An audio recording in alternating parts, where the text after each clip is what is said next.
میں یہ کہوں گا کہ گورنر پنجاب، وفاقی وزیر مذہبی امور، وفاقی وزیر داخلہ، وزیر قانون پنجاب نے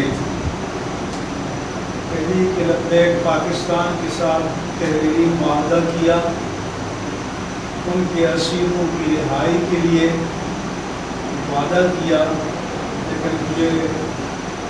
ٹیلی فون آ رہے ہیں کہ اسیران تحریک ناموس مصطفیٰ صلی اللہ علیہ وآلہ وسلم پر جیلوں میں اذیتیں ان کو پہنچائی جا رہی ہیں، اور ان کے سربراہ حافظ سعد حسین رضوی کو قید تنہائی میں رکھا گیا ہے۔ اس لیے میں متوجہ کرتا ہوں، متنبہ کرتا ہوں کہ جو تحریری وعدہ کیا ہے اس کی پاسداری کی جائے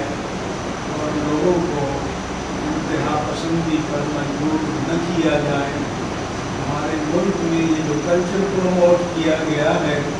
کہ جب تک کوئی میدان میں آ کر نظام کو مفلوج نہ کرے، اس کی بات کتنی ہی جسٹیفائی، کتنی ہی منصفانہ، کتنی ہی جینون اور کتنی ہی حق پر مبنی کیوں نہ ہو، اس نظام میں اس کو کوئی سنوائی نہیں ہے۔ لہٰذا میں سمجھتا ہوں کہ دینی قوتوں کو اس مسئلے پر بھی توجہ دینی چاہیے۔ آپ کو ٹھیک ہے صاحب۔